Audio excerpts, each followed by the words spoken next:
Hello friends, welcome to Rankers Career Point. मैं हूं रवि। फ़िलहाल आज के लेक्चर में हम लोग फ़िलहाल देखने वाले हैं एसी पैरेलल सर्किट के बारे में।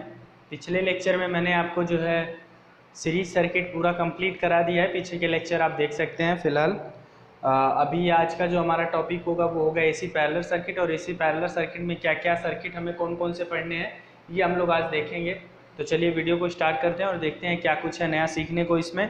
सबसे पहले हम लोग क्या है कि ये जानेंगे कि एसी पैरेलल सर्किट हम फिलहाल कहेंगे किसे, जहाँ पे हमारे जो कंपोनेंट्स है वो पैरेलल में एक दूसरे से कनेक्टेड हो। मीन्स जो आर एल सी हमारे पास कंपोनेंट होगा, रेजिस्टेंस, कैपेसिटर और इंडक्टर, ये सब क्या होंगे, पैरेलल में कनेक्टेड होंगे।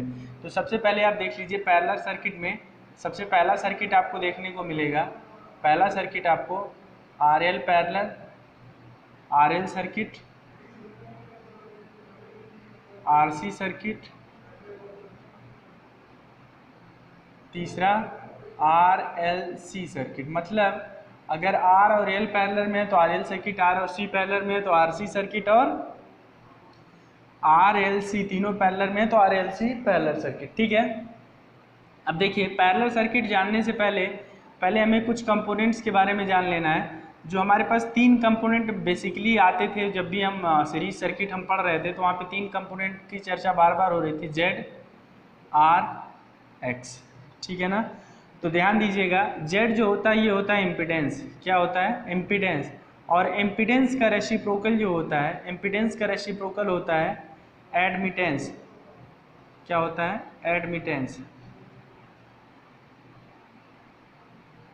Admittance is equal to 1/, impedance होता है। ये चीज़ आप ध्यान रखिएगा। जेड यूनिट महो, ओम का उल्टा। उसके बाद आर, इसका रेसिप्रोकल होता है जी, जिसको आप बोलते हैं conductance. Conductance 1/, resistance, 1/, resistance R, unit mho. तीसरा है आपके पास एक्स, एक्स का रेसिप्रोकल होता है बी, ससेप्टेंस। ठीक है ना। अब is equal to 1/, reactance X, इसकी भी यूनिट होती है महो। तो ये तीन चीज़ हमें जानना है, that is very important for the parallel circuit. अगर ये आपको पता है तो पैरेलल सर्किट पढ़ने में दिक्कत आपको नहीं होनी है। बहुत अच्छा आइडिया इसके बारे में होना चाहिए। ठीक है। अब अगर ये कैपेसिटिव रिएक्टेंस होगा यहाँ पे तो कैपेसिटिव ससेप्टेंस होगा, अगर ये इंडक्टिव रिएक्टेंस होगा तो यहाँ इंडक्टिव ससेप्टेंस होगा। ठीक है। आरएलसी सीरीज सर्किट का अगर बहुत अच्छा कॉन्सेप्ट आपका क्लियर है तो नो डाउट आपको पैरेलल सर्किट में कोई दिक्कत नहीं होना है। बस हमें यहाँ पे फॉर्मूले को रिमाइंड्स करना है, उसको अच्छे से देखना है। ठीक है ना।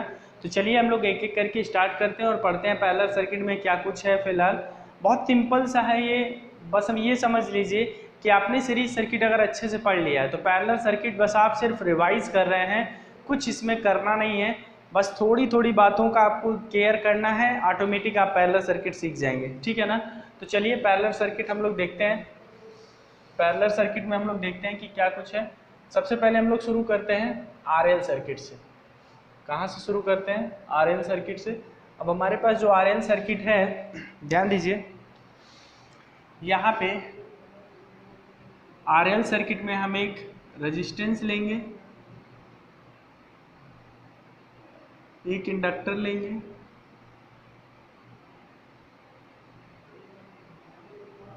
और इसको हम लोग क्या कर देंगे, पैरेलली कनेक्ट कर देंगे एक एसी सोर्स से। बस यहाँ पे हमें फॉर्मूलों पे ज़्यादा फोकस करना है। देखिए यहाँ से मान लीजिए कोई करंट आई निकल रही है तो इसमें जो करंट जाएगी दैट इज आई आर, और यहाँ जो करंट जाएगी दैट इज आई आर। ठीक है ना।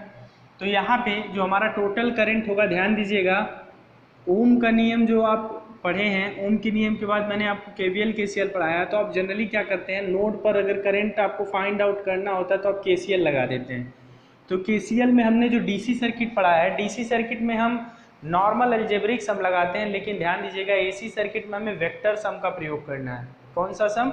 Vector sum. मीन्स जो इनकमिंग करंट होगी वो vector summation of outgoing current from the nodes के इक्वल होगा। मतलब आप लिखेंगे total current is equal to, जब हम करंट की बात करेंगे, करंट की बात करेंगे तो total current is equal to आप लिखेंगे I R plus I C, sorry I L.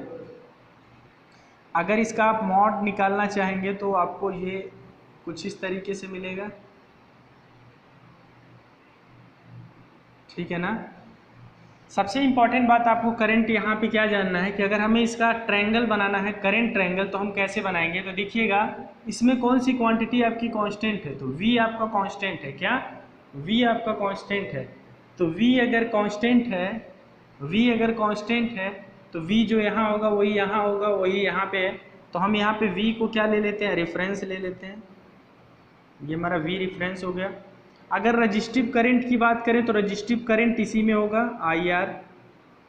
अगर इंडक्टिव करंट की बात करें तो वो वोल्टेज से क्या करेगा, लैग करेगा, कितना, 90 डिग्री।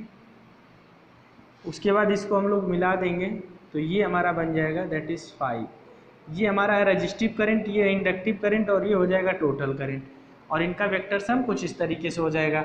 अगर हम tan फाई निकालना चाहें, मीन्स अगर हम फाई निकालना चाहें तो आप कहेंगे tan इनवर्स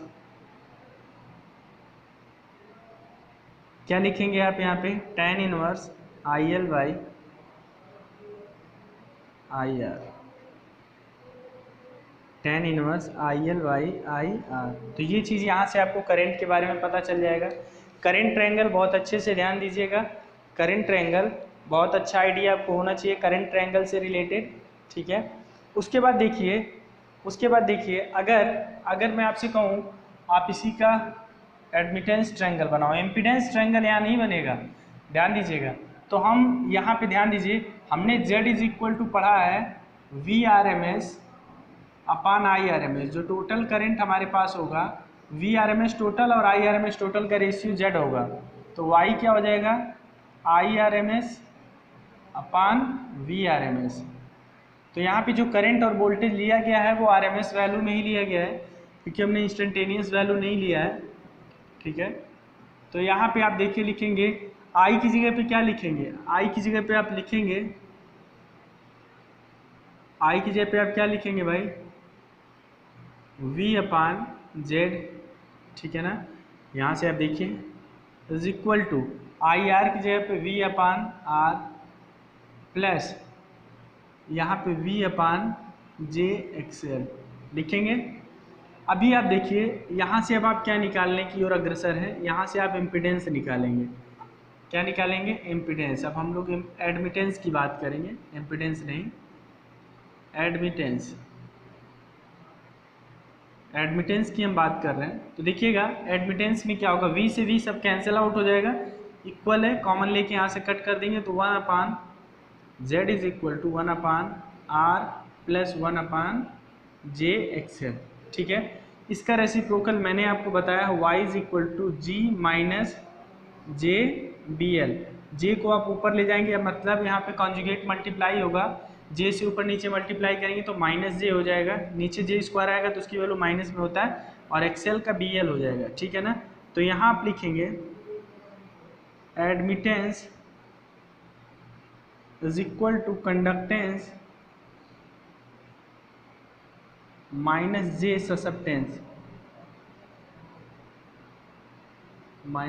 ससेप्टेंस, ठीक है ना। ये आपका इक्वेशन इंपॉर्टेंट है, ध्यान रखिएगा। अब यहाँ हम लोग एडमिटेंस ट्रायंगल की बात करेंगे तो सेम यही ट्रायंगल बनेगा, बस अंतर क्या होगा, यहाँ पे हमारे पास R होगा, यहाँ माइनस BL होगा, और जब हम इसको मिलाएंगे तो ये हमारा Y होगा, दिस इज 5। अगर हम मॉड ऑफ Y कैलकुलेट करना चाहेंगे तो under root G square plus BL का square under root G square plus BL square. अगर हम कैलकुलेट करना चाहें फाई तो लिखेंगे tan inverse minus BL upon R, tan inverse minus BL upon R, ठीक है। तो इन सब में आपको कंफ्यूज नहीं होना है, बिल्कुल बहुत इजी टॉपिक्स है, सिर्फ फार्मूला बेस्ड है, आपको अच्छे से कॉन्सेप्ट क्लियर करते चलना है। अगर कोई डाउट होता है कहीं पे तो आप पूछेंगे कि सर ये कैसे हो गया, मैं उस चीज़ का रिप्लाई करूँगा आपको, ठीक है। तो आपने क्या देखा, आपने यहाँ पे एडमिटेंस देख लिया। अब अगर एडमिटेंस आपने देख लिया और अगर आप चाह रहे हैं इसका पावर वगैरह भी कैलकुलेट करना, तो you can easily calculate the power. आप इजीली इसका पावर भी कैलकुलेट कर सकते हैं। कैसे पावर कैलकुलेट करेंगे भाई, पावर कैसे कैलकुलेट करेंगे? और जैसे उसमें कैलकुलेट किया था आपने वैसे यहाँ पावर कैलकुलेट करना है। मैंने आपको डीसी पढ़ाते वक्त इस चीज़ का प्रूफ दिखाया था कि पावर कभी भी, चाहे सीरीज सर्किट हो या पैरेलल सर्किट, उसमें कोई वेरिएशन नहीं आता है। बस अंतर इतना होगा कि डीसी में हम डायरेक्ट अलजेब्रिक सम कर रहे थे, यहाँ हम लोग जो है वेक्टर सम लेंगे। तो हम पावर की जब बात करेंगे तो हमारे पास क्या है, करंट है I is equal to IR plus IL, vector में है तो इसका हम मल्टीप्लाई कर दें इसमें V से, तो यहाँ पे VIR प्लस VIL, ठीक है ना। यहाँ पे हम लिख सकते हैं S, यहाँ पे J भी होगा, ध्यान रखिएगा, मतलब I की जगह पे हम जब लिखेंगे तब I की जगह क्या लिखेंगे, V/JXL, तो यहाँ पे माइनस में x आ जाएगा, अभी देखिएगा। S इज इक्वल टू यहाँ आपका P minus JQL, P minus JQL। इसका कारण क्या है, P माइनस JQL होने का क्या कारण है भाई? आप पावर निकालेंगे तो आप इसकी जगह पे लिख सकते हैं ना V/Z, यहाँ आप लिखेंगे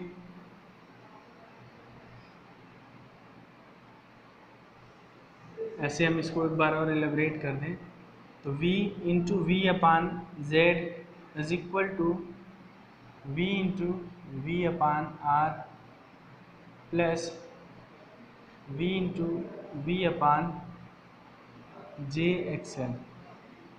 ठीक है। तो यहाँ पे आपको S, ये आपका P और ये प्लस, अगर आप चाह रहे हैं JQ तो ये ऊपर जब जाएगा नॉमिनेटर में तो माइनस JQL, ठीक है।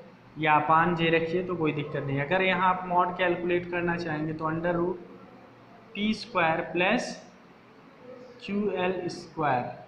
अगर आप फाई निकालना चाहेंगे तो tan इनवर्स माइनस QL/P, ये आपका हो जाएगा। एडमिटेंस इसका जो है पावर ट्रायंगल बनाएंगे तो same to same power triangle, this is your phi, this is your minus QL, this is S and this is P active power, ठीक है ना। ये आपका पावर ट्रायंगल हो गया। आप cos फाई निकालना चाहें, यहाँ पे पावर फैक्टर निकालना चाहे तो वही हो जाएगा P/S, ठीक है ना। ये पावर फैक्टर है आपका। इसी तरीके से एम्पीडेंस ट्रायंगल, करंट ट्रायंगल, कहीं से भी आप पावर फैक्टर निकालना चाहेंगे तो आपको यही फॉर्मूला लगाना है। Generally cos phi is equal to P/S, बहुत सिंपल सा फिलहाल फार्मूला है, कोई दिक्कत इसमें नहीं होना चाहिए। अब ध्यान दीजिएगा कि यहाँ पे हम नहीं जा रहे हैं इतना डिटेल में, वो सब जो आपका इंस्टेंटेनियस वोल्टेज, इंस्टेंटेनियस करंट वगैरह हम लोग कैलकुलेट कर रहे थे, कोई ज़रूरी नहीं है। ये चीज़ें एग्ज़ाम प्रोस्पेक्टिव से बहुत ज़्यादा रिलेवेंट है, इतनी चीज़ें आपको इसमें पता होना चाहिए। और नो डाउट अगर RL सर्किट है तो बिहेवियर कैसा होगा बहुत अच्छे से आपको पता है, RC सर्किट है तो बिहेवियर कैसा होगा आपको अच्छे से पता है। सारी चीज़ें हमने एक्सप्लेन कर रखा है, अब वो यहाँ पे बदलने वाला नहीं है, ठीक है ना। अब हम लोग क्या करेंगे, इस पर फिलहाल जनरली हम कोई छोटा मोटा न्यूमेरिकल भी देख सकते हैं कि किस तरीके से इस पर न्यूमेरिकल लगाया जा सकता है। इसमें हम लोग कोई छोटा सा न्यूमेरिकल भी देख सकते हैं। जनरली न्यूमेरिकल जो आएगा वो करंट वगैरह से रिलेटेड आएगा। जैसे मैं एक छोटा सा इसी में क्वेश्चन ले लूँ, मैं आपको समझाने के लिए, आगे अभी क्वेश्चन कराएंगे इससे रिलेटेड। एक छोटा सा क्वेश्चन ले लूँ मैं ऐसे ही, मान लीजिए यहाँ पे 5 एम्पियर है और यहाँ 3 एम्पियर है, तो आपसे पूछ सकता है कि इसकी वैल्यू क्या होगी। तो आपको ये फार्मूला पता है तो कुछ नहीं, आप यहाँ इसको लिख सकते हैं I का स्क्वायर IR का स्क्वायर प्लस IL का स्क्वायर। तो यहाँ कितना है 5, IR हमें पता है 3 का स्क्वायर प्लस IL का स्क्वायर। तो यहाँ हो जाएगा I L is equal to 25 minus 9 16 I L का स्क्वायर मतलब I L is equal to कितना आ जाएगा 4 एम्पियर। कितना 4 एम्पियर। तो क्वेश्चन इसमें इस तरीके से अराइज होंगे, कोई कंफ्यूजन नहीं रखना है। ऐसा नहीं कि यहाँ से 5 आ रहा है यहाँ 3 जा रहा है तो 2 इधर चला गया उठा के डीसी सर्किट की तरह सीधे जोड़ घटा दिया, तो आपका टोटली यहाँ पे गलत हो जाएगा। तो आपको बहुत अच्छे से इस चीज़ का आइडिया होना चाहिए कि हमें कब कहाँ कौन सा कॉन्सेप्ट लगाना है, कहाँ नॉर्मल समेशन का कॉन्सेप्ट लगने वाला है, कहाँ पे वेक्टर समेशन का कॉन्सेप्ट लगने वाला है। ये चीज़ें आपको अच्छे से पता होनी चाहिए, ठीक है ना। तो जब भी हम एसी सर्किट की बात करेंगे तो यहाँ पे हम लोग कौन सा समेशन देखेंगे, वेक्टर सम देखेंगे, वेक्टर समेशन का हम लोग यूज करेंगे। खैर इसमें फ़िलहाल हमारा पैरेलल सर्किट में इतनी बातें हो गई। अब हम लोग फिर आरएल सर्किट के बाद अगले लेक्चर में हम लोग आरसी सर्किट पढ़ेंगे। आई होप आपको ये वीडियो पसंद आया होगा। फिर मिलते हैं अगले वीडियो में आरसी पैरेलल सर्किट के साथ। तब तक के लिए फ़िलहाल इस वीडियो में इतना ही। अगर वीडियो पसंद आ रहा हो तो वीडियो को लाइक शेयर और चैनल को सब्सक्राइब करना ना भूलिए। Thank you so much.